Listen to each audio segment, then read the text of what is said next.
저는 2016년 자유 대한민국으로 찾아온 이철은이고요. 서해 해상으로 헤엄을 쳐서 넘어왔습니다. 보이부라는 곳에 있었습니다. 보이부라는 것은 뭐 비밀 경찰이라고 해야 될까요? 그러니까 북한 체제를 위해서 일합니다. 한마디로 말하면 북한에서 살고 있는 사람들이 김씨 체제에 대해서 어떤 사상 동향을 가지고 있는지 정보원을 통해 가지고 그 사람들의 사상 동향을 장악하는 그런 쪽에서 있었습니다. 보이부에 들어가는 것 자체는 뭐 충성심이 높은 자들로서 이제 선발을 해가지고 아무래도 김씨 체제를 위해서 활용을 하고 있는데, 북한에서 있으면서 미성년자 때만 해도 긍지와 자부심으로 여겼지 나쁜 생각은 솔직히 해본 적은 없습니다. 갑자기 제가 뭐 마인드가 바뀐 건 아니고요. 차츰차츰 점진적으로 이제 북한 체제에 대해서 이게 과연 옳은가? 정당한 건가? 라는 생각을 좀 하게 됐던 것 같습니다. 제가 그때 당시엔 북한에 보이부에 있었을 때입니다. 그래서 제가 오토원별 사건에 대해서 북한에서부터 알고 있던 내용인데, 양각도 호텔은 5층에 보이부가 자리 잡고 있습니다. 그렇기 때문에 이제 보이부가 자리 잡고 있는 그 층에는 아마 엘리베이터도 아마 없을 겁니다. 비상계단을 통해서 그 오토원별은 갔던 것 같은데, 사실은 위험한 행동이었죠. 도청 감청을 위한 장비 및 인원들이 주둔하고 있는 것이기 때문에 거기에는 감히 갈 수가 없는 것이죠. 간첩 혐의로 일단은 재판을 받았는데, CIA로부터 사주를 받아가지고 북한에서 관광을 명목으로 북한을 넘어갔다가 김정일 애국주의라고 써놓은 이제 구호판이 있는데, 거기에 뭐 낙서를 했다, 투서를 했다, 뭐 이렇게 북한에서는 어쨌든 그렇게 알려졌댔습니다. 그런데 사실은 뭐 그렇지는 않더라고요. 북한에서는 3대 김일성, 김정일, 김정은에 대한 그 영상물에 대해서, 사진에 대해서 낙서하거나 투서하거나 뜯고 하는 행위는 간첩 행위를 넘어서 북한에서는 정치범으로 몰립니다. 자기 목숨뿐만 아니라 온 가족이 3대가 멸족을 당해야 되기 때문에 그 친구는 궁금했던 것 같아요. 그래서 이제 그런 행동을 했었던 것 같은데, 거기도 다 CCTV가 있기 때문에 그걸 통해 가지고 그 사람을, 그때 당시만 해도 북한과 미국과의 관계가 그렇게 썩 좋지 않을 때입니다. 미국과의 개선문을 위해서, 그리고 또 미국과의 협상을 위해서는 꼭 납치 사건이 항상 뒤따라요. 꼭 이런 간첩 사건 뒤에는 뭔가 있어요, 다. 오토원표가 묵었던 양각도 호텔뿐만이 아니고 북한에 있는 도지방에까지 있는 호텔들은 다 보이부가 주둔을 하고 있습니다. 그래서 도청 감청은 다 하는 거고요. 기본적으로 큰 호텔들은 보이부가 한두 명이 나가 있는 것이 아니고 한 뭐 18명, 뭐 15명, 많게는 한 개 보이부가 주둔하고 있기 때문에, 그리고 뭐 한 개 층을 아예 뭐 보이부 청사로 쓰고 있지 않습니까? 사무실로. 도청도 해야 되고 감청도 해야 되기 때문에 그 투숙객실들에서 뭐 TV를 보든 뭐 그 안에서 뭐 이야기를 하든 다 감청을 합니다. 무슨 복도라든지 공공장소가 아닌 개인 투숙객들까지 다 통제를 합니다. 단속을 하고. 북한에서 말하는 이제 포스터, 선전물, 그런 거 가지고 이제 뭐 낙서한다든지 그러면 안 되죠. 중국에 있는 한국 대사관인가 보네요. 중국에 있는 일본 대사관. 아, 일본 대사관에? 제가 보기에는 굳이 이제 일본 대사관에 들어가려고 했던 거 보니까 제일 교포들 같아요. 한때 일본에서 그 북한을 찬양하는 사람들이 많이 넘어와가지고 거기서 이제 자리 잡고 살아난 사람들인데, 그 사람들이 이제 북한이 어려워지고 힘들어지니까 어디로 다시 일본으로 가려고 했던 것 같아요. 탈북민분들은 한국 대사관을 들어가지 일본 대사관은 잘 안 들어가거든요. 그런데 이 사람들이 일본 대사관을 들어갔던, 한국 대사관을 들어갔던 그 중국 공안에 잡혔으면 운명은 뻔합니다.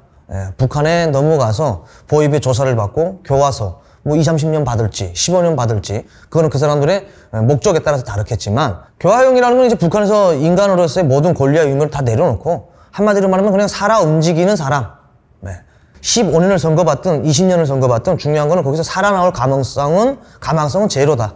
애기들은 그 아이들은 같은 경우에는 이제 소년교화소가 또 따로 있어요. 그런 것에 보내가지고 어느 정도 살다 나오면 될 겁니다. 근데 성인들하고 아이들하고 같이 들어가진 않아요. 어머니가 뭐 이제 교화소에 가서 운명을 마감하셨으면 뭐 다시는 볼 일이 없는 거죠. 그리고 4살짜리 애기라면 노동교화, 소년 단련대도 안 갔을 것 같은데, 왜냐면 너무 어리잖아요. 7살 이상, 9살 이상부터 이제 소년 단련대를 갈 수 있기 때문에 애기는 아마 집에 있을 겁니다. 그러나 어머니는 다시는 보지 못할 가망성이 높다. 이건 제가 봤어요. 저는 이 영상 보면서 찌라시입니다. 이거 가짜예요. 이렇게 안 생겼고요. 제가 보이부 사무실을 모르는 것도 아니고 이렇게 안 생겼고, 그리고 조사도 이런 방법으로 안 하고요. 이거는 이제 북한의 만행에 대해서 알리기 위해서 연출을 한 거죠. 사실은 아닙니다. 지금 현재 우리가 찌라시가 좀 많이 돌고 있는 것이 바로 지금 러시아 우크라이나 전쟁하면서 북한군에 대한 건데, 뭐 편지 내용이라든지 제가 그런 것들을 되게 많이 보면서 우크라이나 당국에서 만들어낸 거다라고 생각하는 것들이 많아요. 북한에 살던 사람들은 찾아내죠. 이제 이런 곳에 있었던 사람이기 때문에 보면서 이거는 가짜다라는 건 알았습니다. 그러나 조사 방법과 형태에 있어서는 여기서 나오는 것과 비슷합니다. 이 취조하는 것이 예심국이라고 다 따로 있습니다. 뭐 제가 있었던 정보국에서 하는 건 아니고요. 예심국에 있던 사람이 촬영을 해서 탈북을 한다면은 공개될 가능성은 있지만, 북한에서 얘기하는 죄인들, 죄수들이 촬영을 해서 유포시킬 가능성은 제로라고 저는 생각합니다. 부모님께 보내는 편지라든지 친구에게 보내는 편지라든지 뭐 본인이 남겼다는 마지막 무슨 유언장 같은 거라든지 보면은 허위라고 생각하는 것이 많습니다. 이건 제뿐만이 아니고 모든 탈북민들, 거의 많은 탈북민들이 그 편지 내용을 보고 그랬어요. 이거는 가짜다. 그 북한에 쓰는 그 표현 방법, 그 문구들 자체가 전혀 안 맞기 때문에 그거는 우크라이나라든지 또 그것과 관련돼서 이제 영상을 제작하는 그런 쪽에서 잘못되게끔 좀 한 것 같아요. 너무 안 맞는 말들이 너무 많고, 북한에서 진짜 생소하게 안 쓰는 말들도 많아요. 말하자면 친구라는 단어를 북한에서 잘 안 쓰거든요. 동무라고 하지.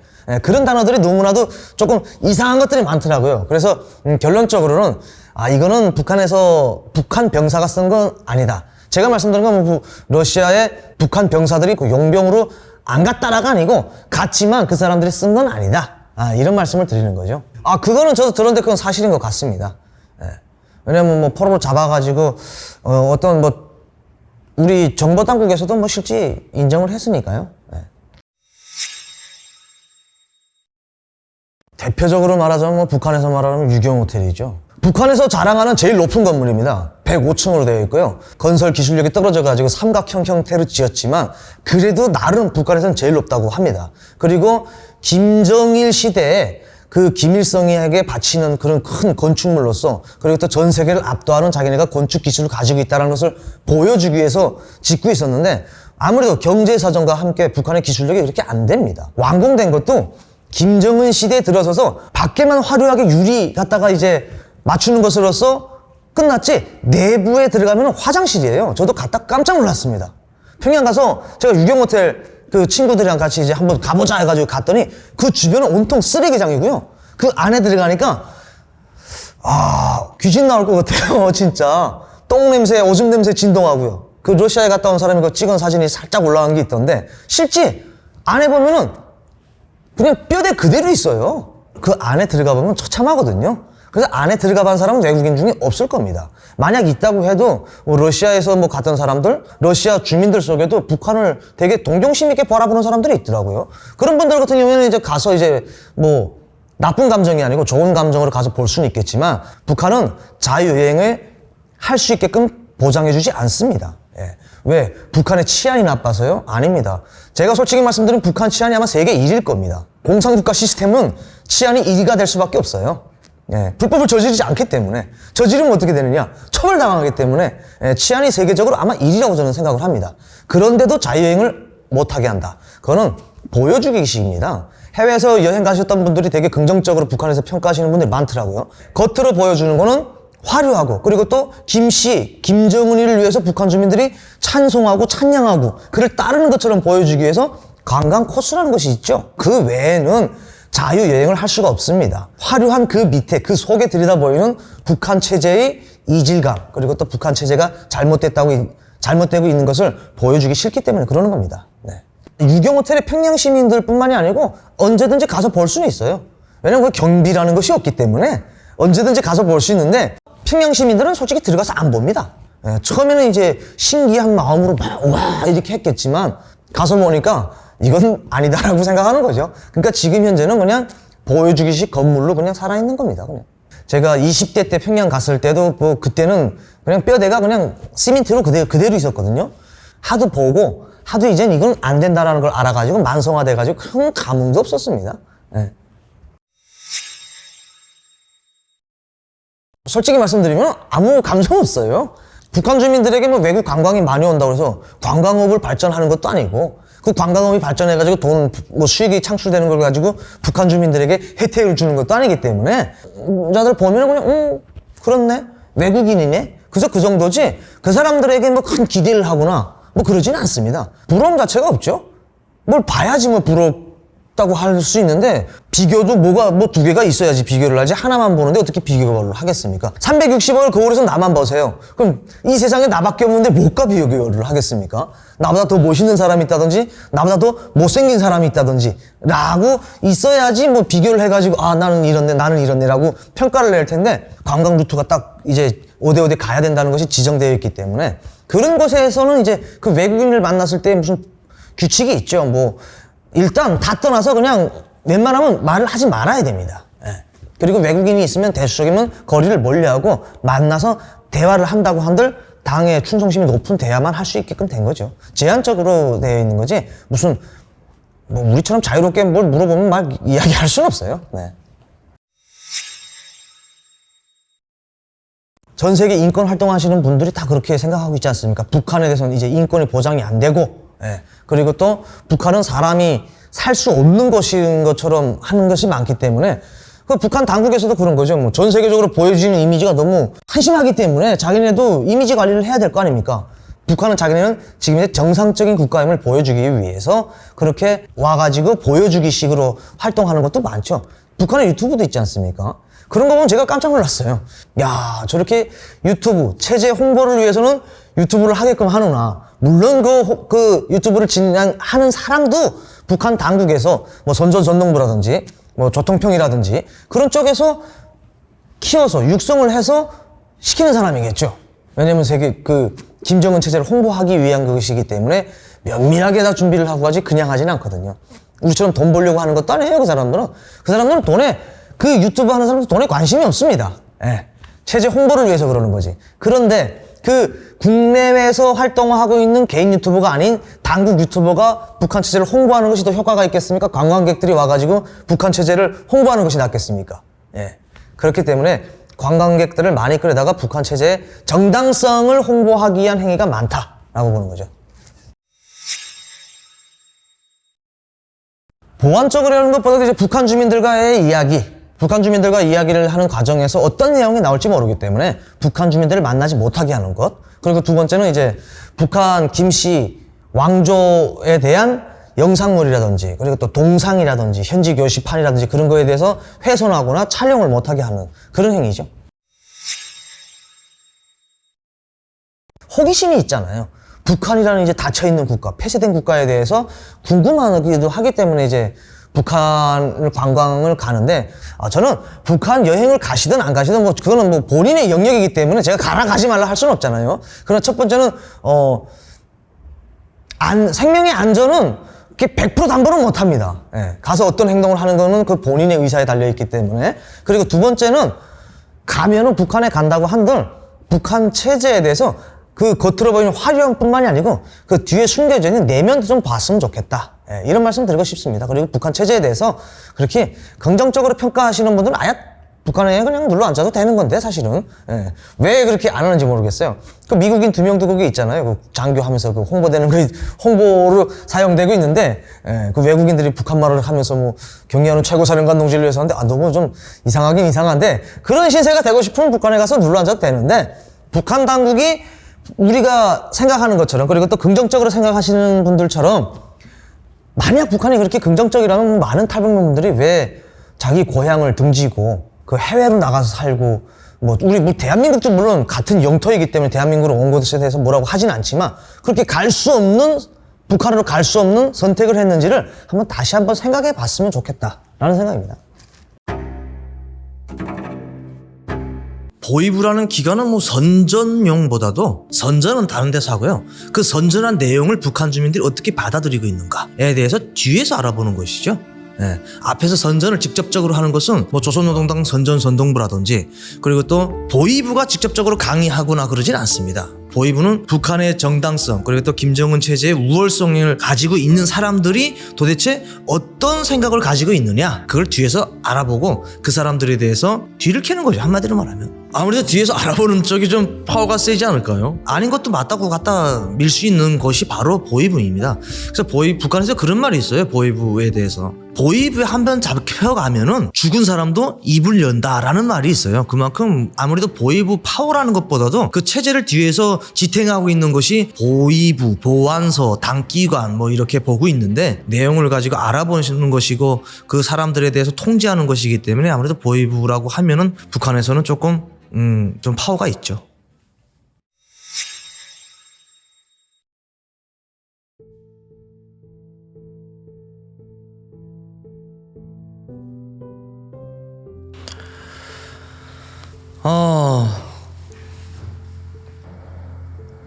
솔직하게 말씀드리면은 인기 있으려면 거짓이라고 해야 되겠는데 저는 거짓말을 잘 못 쳐가지고요.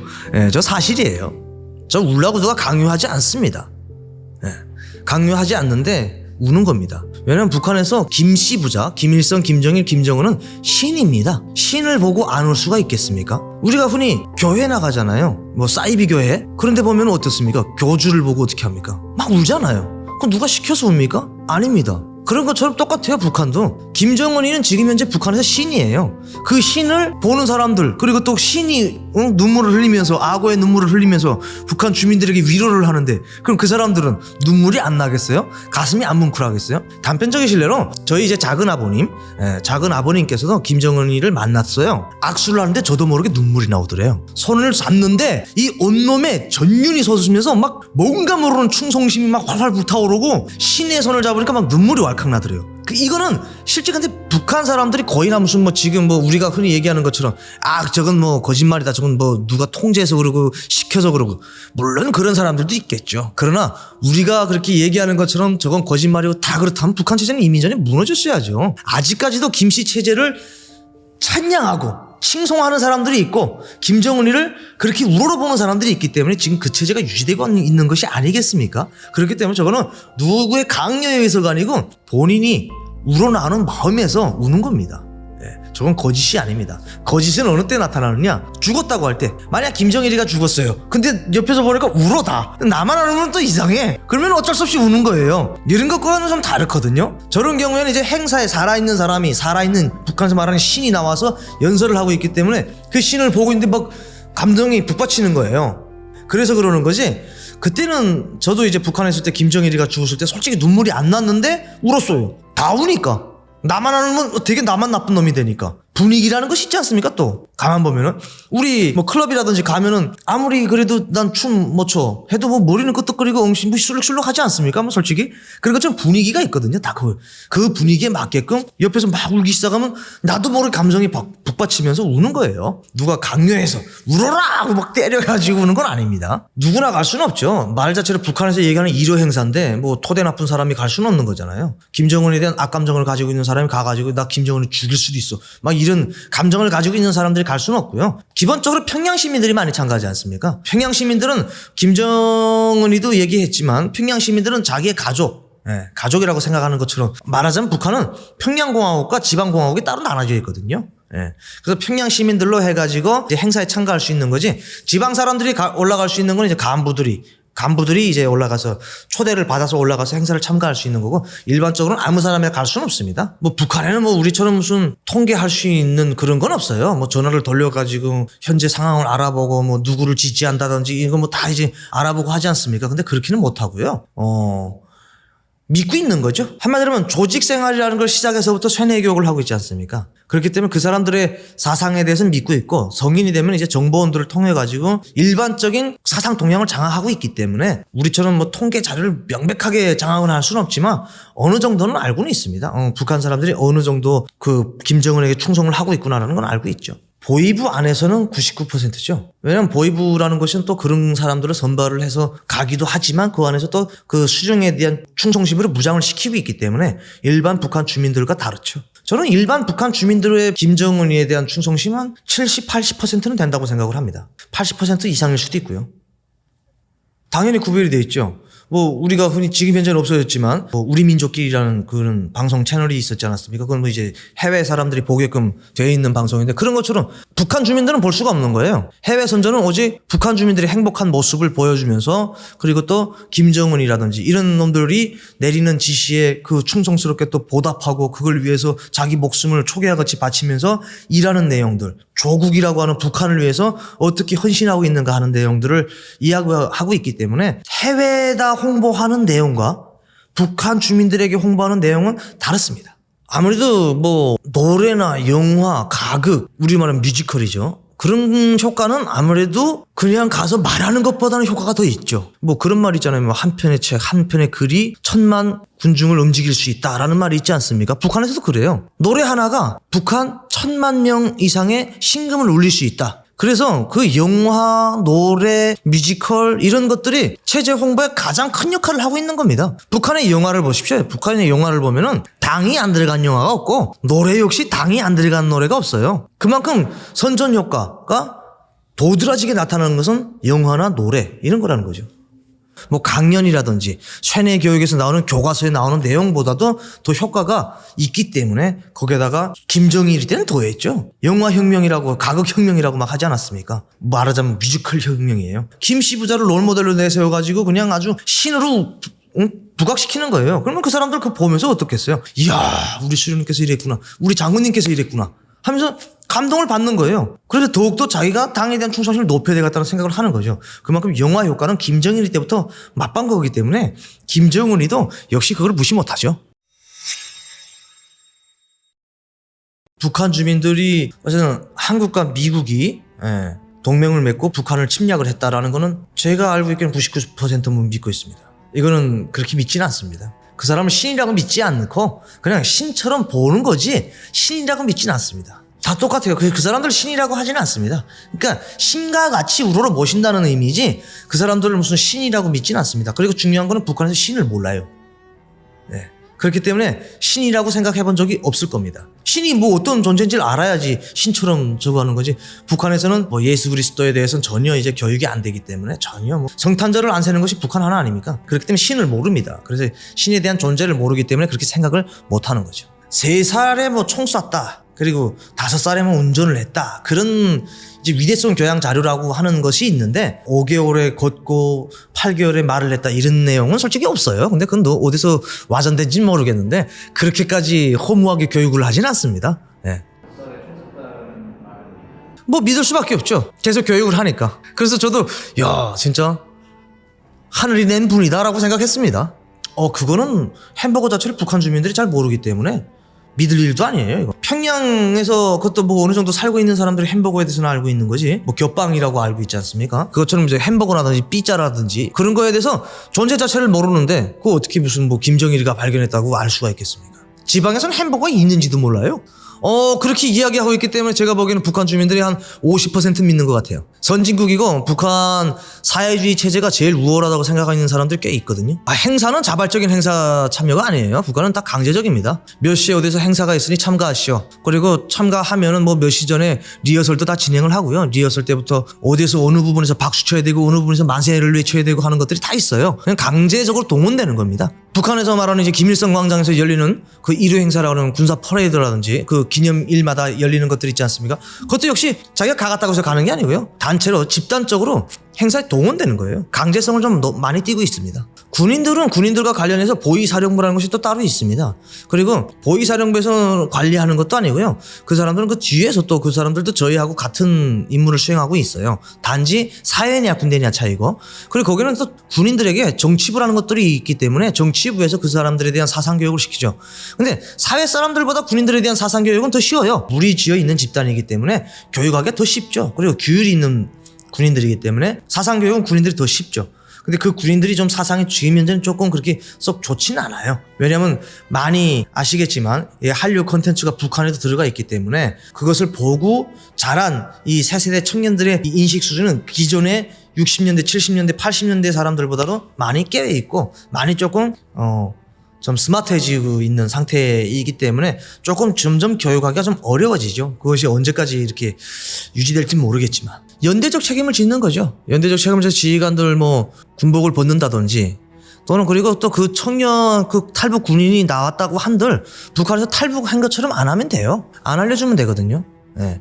그냥 뭐 행방불명 제일 간단하지 않습니까? 북한의 서류에 보면 행방불명이 꽤 있어요. 그게 뭐 한국에 갔다든지 뭐 그런 의미겠죠. 그렇게 또 하면 되니까 굳이 탈북했다라고 홍보할 필요는 없잖아요. 모르고 있는 내용을 갖다 알려줄 필요는 없잖아요. 그래서 그거는 그냥 감춰놓을 수도 있는 사실이기 때문에 굳이 탈북했다고 안 알려줍니다. 연대적 책임으로 뭐 부장 그리고 뭐 과장 이런 사람들 군복 벗었겠고요. 그 외에는 특별한 사변은 없었을 겁니다. 수용소까지 가지는 않습니다. 뭐 연대적 책임을 그렇게 뭐 수용소까지 보내는 건 아니고요. 제대를 시키는 거죠. 군대에서. 관리를 잘못했다, 교육을 잘못했다, 뭐 이런 걸로 해가지고 그냥 살아는 있지만 자기 직무를 수행 못하는 정도. 아니 뭐 최고의 엘리트들이라고 하는 뭐 로열 패밀리라고 하는 김정은이 주변에 있는 사람들도 뭐 관리를 하긴 하겠지만 김정은이의 신임을 받으려면은 검토가 다 끝나고 그 위치에 있는 거기 때문에 골수 충성분자들이라고 얘기해야죠. 그래서 그 사람들에 대해서는 물론 그 사람들을 그렇다고 해서 다 그냥 오픈시켜놓고 놔두는 건 아닙니다. 네, 그렇지는 않지만 관리를 하긴 하지만 그렇게까지 하진 않습니다. 저는 뭐 항상 생각하고 있는데 아무 나라 언론이나 뭐 각국 같은지 모르겠지만 언론이 너무나도 잘못되게 편파적으로 방송되는 게 많아요. 그리고 북한 체제가 무너진다고 한 게 뭐 솔직히 김정은 시대뿐만이었나요? 뭐 김일성이 죽고 나서부터 무너진다고 했는데 안 무너졌지 않습니까? 그리고 김정은 시대도 안 무너집니다, 이제. 그 어떤 체제가 바뀌고 나면은 1, 2년 안에 무너지지 않는다. 그 체제가 계속 유지된다라고 하면 끝까지 가는 걸로 보셔야 됩니다. 네. 지금 김정은 체제가 유지된 지가 지금 15년째예요. 14년째. 그런 북한 김정은 체제는 이제 무너지지 않아요. 김정은은 이제 자기의 기층을 다 튼튼히 기반을 마련해놨고요. 그리고 가장 중요한 건 북한에서 김정은 체제가 유지될 수 있는 기본 원동력은 뭔가? 기본 원동력은 바로 그 옆에 있는 측근들과 그리고 또 김정은이를 진짜 믿고 있는 북한 주민들입니다. 우리가 흔히 북한 주민들이 북한 체제에 반감을 가지고 있고 북한 체제가 금방 무너진다고 생각하는데 그렇진 않아요. 네, 그렇진 않고 현실적으로 제가 북한에서 있었던 사람으로서 그리고 또 북한 정보국에 있었던 사람으로서 말씀드리면은 김정은 체제는 안 무너질 겁니다. 아마. 그리고 거기에 있는 로열 패밀리들도 민주주의에 대해서 모르는 거 아닙니다. 압니다. 아는데 지금 북한 체제에서 자기네가 못 살고 못 먹고 하는 거 아니잖아요. 그리고 우리가 알고 있는 것처럼 북한이 그렇게 한심한 나라다? 물론 한심합니다. 그러나 돈만 있고 권력만 있으면 다 합니다. 아무리 무슨 뭐 유엔 안보리 이사에서 뭐 제재를 한다고 해도 국제적으로 제재를 한다고 해도 다 들어올 거 다 들어오고 나갈 거 다 나갑니다. 자, 민주주의 국가 어때요? 간부들 뭐 비리 일어나면 어떻습니까? 국민들이 들고 일어나서 뭐 난리도 아니지 않습니까? 근데 북한에선 그치만 비리? 괜찮아요. 간부들 떵떵거리면서 합니다. 예. 그럼 어느 걸 선택하겠습니까? 자기 할 거 다 하면서 먹고 살 거 다 먹고 살고 자기 후대들까지 권력만 있으면 모든 게 다 되는데 그렇기 때문에 그 사람들도 김정은에게 충성하면 되거든요. 김씨 가문에. 근데 거기서 약간 삐뚤어지면은 뭐 먹다른하고 해서 그렇지만 뭐 다른 거 없이 김정은이 개가 돼가지고 충성스럽게 획획되면 되는데 굳이 왜 모험을 하고 선택을 그렇게 위험하게 하겠습니까? 예. 전혀 없다고 하면 또 아니겠죠. 왜냐하면 또 뭐 그렇게 반대하는 사람들도 있긴 있겠지만 제 생각에는 거의 없다고 생각을 합니다. 북한의 핵무기에 대해서는 뭐 물론 뭐 걱정할 필요가 없는 건 아니죠. 그런데 그 핵을 뭐 어떻게 소형화해가지고 어느 정도의 이제 군사력을 가지고 있는지 그것에 대해서 의문이 많은데 아마 이번에 김정은이가 많이 생각했을 겁니다. 러시아 우크라이나 전쟁하면서 러시아가 뭐 북한에 비해서 핵을 얼마나 많이 가지고 있습니까? 근데 핵을 사용을 못하고 있잖아요. 핵을 사용하는 날에는 그 나라는 멸망하는 길이거든요. 김정은이도 역시 같아요. 진짜 북한이 무너지고 북한이 진짜 벼랑 끝에 섰다고 하면은 핵 버튼을 누르겠는지 모르겠지만 가도 살자고 하는 애라서 핵을 사용을 못한다는 건 자기도 김정은이도 아마 알고 있을 겁니다. 그래서 지금 최근에는 그 핵도 핵이지만 대칭 전력, 지금 현재 군사력에 재래식 군사력에 좀 힘을 넣는 것 같은데 북한에서 핵은 긍지와 자부심입니다. 솔직히 말씀드리면. 북한 주민들이 생각하고 있는 핵은 우리가 생각하고 있는 것처럼 위험하다고 생각하고 있지 않습니다. 북한에서는 핵이 있기 때문에 북한의 김정은 체제 그걸 떠나서 북한이 유지되고 있다라고 생각하고 있습니다.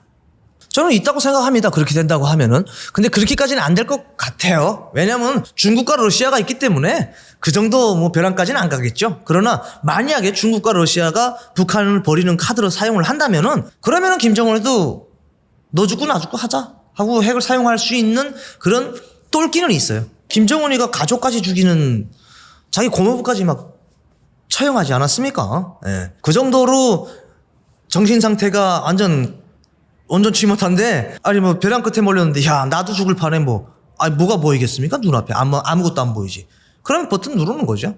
외국 언론뿐만이 아니고 뭐 대표적으로 제가 살고 있는 내 나라에서도 뭐 언론이 잘못됐는데 뭐 남이 나라까지 뭐 이렇게 뭐 언론에 대해서 이야기할 그만한 능력은 안 되죠. 그러나 뭐 제가 외국 언론들도 가끔 이제 누가 보내줘요. 이렇게 보내주면 이렇게 보면은 김정은이에 대해서 그리고 뭐 로열 패밀리들에 대해서 이야기하는 거는 조금 이게 과연 타당성이 있는 정보들을 갖다가 이렇게 얘기하는지 제가 궁금증이 많이 생기는 것들이 많아요. 솔직히 민주주의 국가에서 자본주의 국가에서는 뭐 대통령의 일거수일투족까지는 모르지만 어느 정도는 그래도 조금 오픈되어 있지 않습니까? 그러나 이제 베일에 쌓여있는 북한, 특히나 사회주의 국가에서 지도자라고 하는 사람들의 이 모든 거는 진짜 비밀이 비밀이거든요. 극비의 극비고.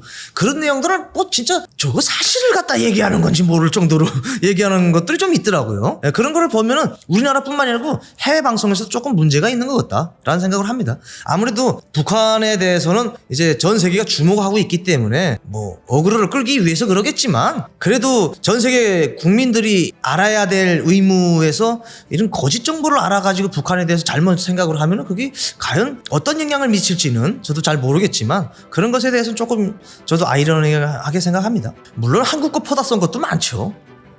뭐 김정은이 사망했다라는 뭐 그런 뉴스들도 나오지 않았습니까? 그건 뭐 솔직히 뭐 해외에서 뭐 갖다가 바로 사용한 건 아니고 우리 대한민국에서 이제 일부 언론을 통해 가지고 또 일부 탈북민 그런 사람들이 이제 잘못된 호황된 정보를 통해 가지고 뭐 그런 소식들이 나왔던 것들 그런 것들 보면은 인용을 하더라도 뭐 좀 파악을 하고 좀 그랬으면 좋겠다라는 생각을 합니다.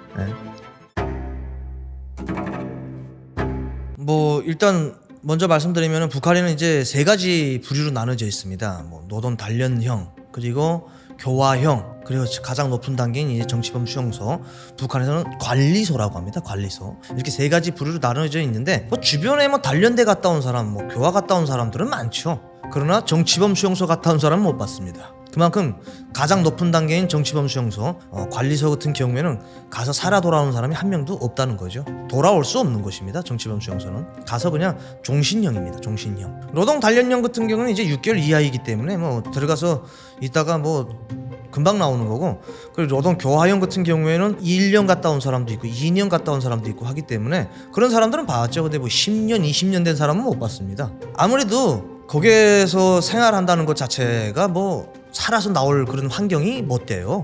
근데 단련형 같은 경우에는 뭐 면회도 가고 그리고 또 사회도 나올 수도 있고 하기 때문에 단련형 가서 죽은 사람은 제가 잘 못 봤어요. 근데 이제 교화형부터는 가서 죽는 사람들이 꽤 있습니다. 단련형 같은 거는 뭐 북한에서 뭐 솔직히 핑계거리를 잡고선 들여보내자면 다 들어갈 수가 있습니다. 한류 드라마를 봤다든지 그거를 뭐 한두 개 본 사람들 같은 경우에 그리고 지속적으로 계속 보던 상습범들 같은 경우에는 교화형을 가지만 초범들 같은 경우에는 단련형 보낼 수 있거든요. 그리고 일 안 나간다고 해서 그것도 단련대 갈 수 있고요. 그 단련형이라는 거는 솔직히 결심 먹으면 다 갈 수 있습니다. 다 들어갈 수 있는 것입니다. 근데 이제 교화형부터는 좀 다르죠. 교화형은 한 단계 높은 단계이기 때문에 아무래도 이제 사회 질서 문란이라든지 그리고 또 뭐 큰 간첩 행위라든지 그런 거에는 이제 주범과 공범이 나눠져 있는데 주범 같은 경우에는 총살이겠고 공범 같은 경우는 이제 뭐 20-30년 받고 갈 수도 있는 거고 좀 여러 가지 부류가 많기 때문에 제가 디테일하게 하나로 코스를 맞춰서 딱 말씀드릴 수가 없어요. 솔직히 북한의 법은 명시되어 있지만 그 법 울타리 밖에서 그 예시로 움직이는 것들이 너무 많아요. 그래서 뭐 그냥 갖다 그냥 코에 걸면 코걸이 귀에 걸면 귀걸이가 될 수 있기 때문에 좀 여러 형태로 단련형 교화형 갈 수 있다라고 말씀드릴 수 있죠. 무보수 노동력들입니다. 들어가서 거기서 감옥에서 무슨 잘못에 대해서 죄책감을 느끼고 있는 것이 아니고 일하는 것입니다. 한마디로 농장이에요. 그게 무슨 거기에 교화형 들어가면은 가발 만드는 것도 있고요. 우리나라에 가발 있잖아요. 그거 다 대한민국 북한에서 만들어서 들여오는 거 많아요. 그리고 화장품도 만들고 자전거도 만들고 중국에서 오다를 주면은 그 교화소에 가가지고 뭐 돈 안 줘도 되지 않습니까? 그리고 일을 얼마나 잘해요. 그리고 하루 24시간 중에 20시간도 일 시킬 수 있는 것이 바로 그런 데 아니겠습니까? 그렇기 때문에 그게 노동력이에요. 노동력으로 사용을 하고 있습니다.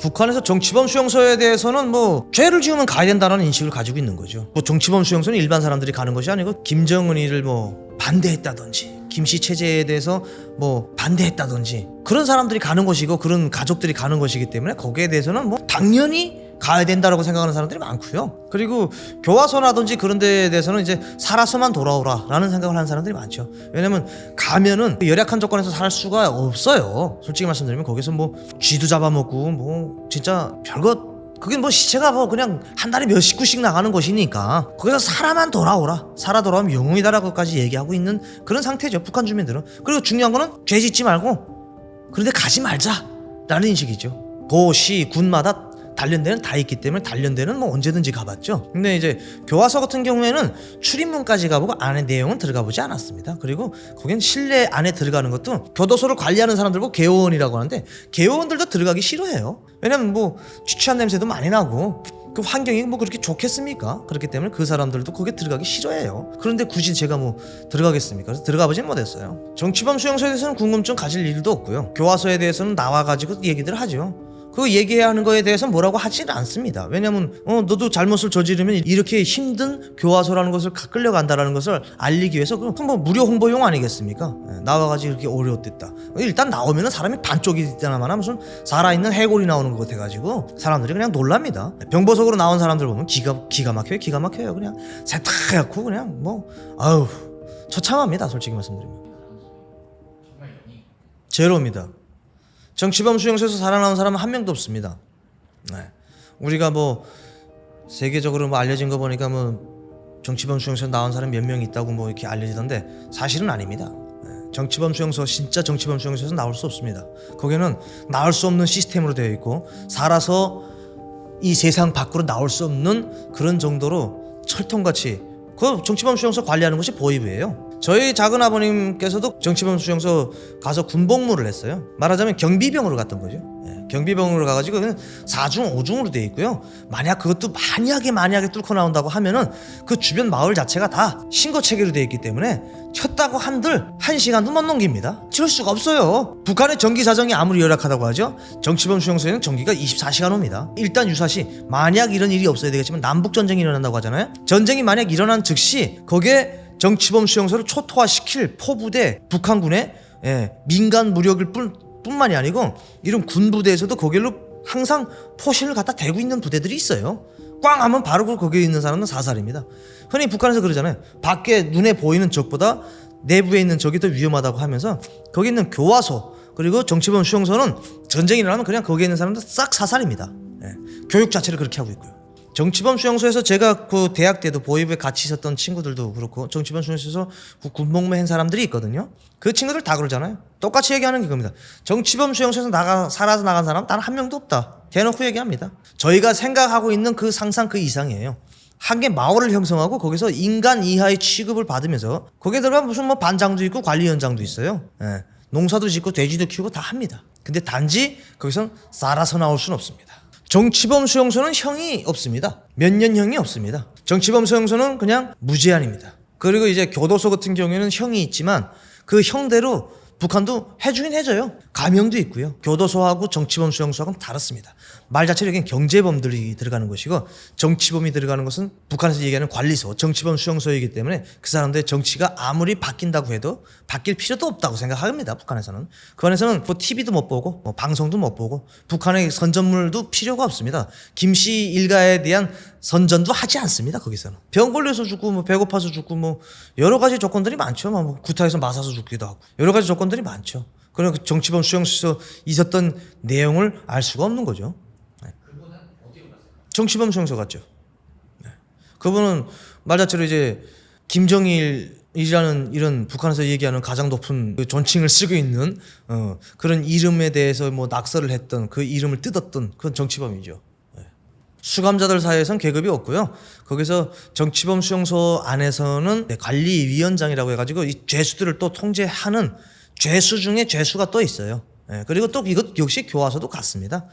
교화소에도 역시 반장도 있고 뭐 그렇게 다 직책이 있어요. 왜냐하면 직접적으로 그 개호원들이 통제를 안 하려고 합니다. 그 감옥 냄새 그 안에 들어간 냄새가 쾌쾌한데 거기서 그 사람들의 그 일일이 그 죄인들을 통제하겠습니까? 그 안에서도 또 반장도 있고 책임자들이 있습니다. 다 직분이 있습니다. 또 그렇죠. 같은 수감자인데 직분이 있다고 해가지고 수감자를 때리기도 하고 뭐 합니다. 그건 참 인간의 본능이라고 해야 될까요? 네. 강자는 약자에 대해서 그러는 것은 그 수감자 안에서도 그렇게 합니다. 아닙니다. 뭐 북한에서 죄를 지었다고 하면은 그 지금 이제 아무리 최고의 엘리트를 누리고 있는 김정은의 밑에서 누리고 있는 사람들이랄지라도 똑같이 취급을 받습니다. 그리고 더 혹독한 취급을 받을 수도 있어요. 장군님의 사랑과 배려를 누구보다도 더 많이 받은 사람인데 배신을 했다라고 해가지고 더 혹독하게 취급할 수 있습니다. 그 안에 들어갈 때는 북한 공민으로서의 모든 자격을 다 내려놓고 들어가기 때문에 똑같아요. 거기서 뭐 높고 낮음이 없습니다. 근데 단지 요 차이는 있을 수 있어요. 돈 많은 사람이 들어가면은 이것 역시 이제 교화소에 관해서만 해당되는 거지 정치범 수용소는 아예 말할 수가 없어요. 그거는 다 그냥 인간 이하의 취급을 받고 있기 때문에 거기는 이런 것도 안 통합니다. 전혀 다 안 통합니다. 그러나 이제 교화소 같은 경우에는 돈 있는 사람이 들어가가지고 교도소장이라든지 개호원들한테 뇌물을 많이 주면은 이것도 많이 주면은 어느 정도 혜택이라는 것보다도 보살핌을 좀 받긴 받습니다. 네. 거기에 사례는 그 나온 사람들도 뭐 이야기할 수 없게끔 다 비밀도 다 일단 나오면은 지키게끔 다 돼 있어가지고 그냥 어쨌든 거기에서 나온 사람이 똑같이 동일하게 이야기하는 건 그거예요. 죄 짓지 말아야 되겠다. 네. 그 하나 이야기입니다. 그만큼 그 안에서의 현실은 참혹하다는 거죠. 교화소 같은 경우에도 그렇죠. 뭐 갔다 온 사람들은 다 그렇게 얘기하죠. 뭐 죄 짓지 말아야겠다. 우리나라에서도 이제 교화소 갔다가 만기하고 온 사람들도 있잖아요. 그 사람들 얘기 처음에 들으면 그래요. 죄 짓지 말아야 되겠다라는 생각을 했다가 그 다음에는 이제 이 나라에서 못 살겠다. 왜냐면 자기가 받은 그 억울함을 뭐 어떻게 하소연할 데가 없잖아요. 그렇기 때문에 그 안에서 일단 들어가면 사람이 자기에게 고통을 받으면은 다 바뀝니다. 생각이. 북한 경제에는 기여가 없고요. 김정은의 돈주머니 채워주는 거죠. 뭐. 그 돈들 그 수익을 수출을 해가지고 벌어들인 돈을 가지고 뭐 미사일 실험도 하겠고 발사 실험도 하겠고 뭐 핵잠수함 만든다고 하겠고 다 그런 쪽에 쓰이는 거죠. 아무래도 그런 장비들을 해외에서 들여와야 되지 않겠습니까? 북한 자국 내에서 다 개발하고 그리고 또 그 할 수는 없는 상황이기 때문에 뭐 암암리에 다 들여오고 있는 상황 아닙니까? 그럼 돈 줘야 되기 때문에 그런 쪽으로 쓰이는 거지 북한 경제 발전에는 크게 기여가 없습니다. 뭐 가발도 뭐 북한에서 이제 감옥에서 교화소에서 나오신 분들이 가발 얘기를 많이 하잖아요. 예, 그리고 제가 알고 있기는 미국의 유명한 쇼핑몰 회사에서도 북한에 그걸 가져가는 걸로 알고 있거든요. 그것처럼 아무리 통제를 하는 것 같지만 중국의 오더를 받아서 중국의 오더를 받아가지고 왜냐면 중국도 인건비가 비싸잖아요. 근데 북한의 인건비의 절반의 절반만 줘도 북한에서는 오케이 하는 거예요. 왜냐면 감옥에서 하는 건데 그 수감자들에게 무료로 갖다 일 시키면 되는 거 아니겠습니까? 그리고 또 어느 정도 그냥 챙겨주면 되겠고 그러면 그거 가지고 북한 당국에서는 또 쓰면 되니까 아무 감옥에 가도 생산 다 합니다. 뭐 여기서는 가발을 만들고 여기서는 뭘 만들고 저기서는 뭘 만들고 다 분리가 돼 있어요.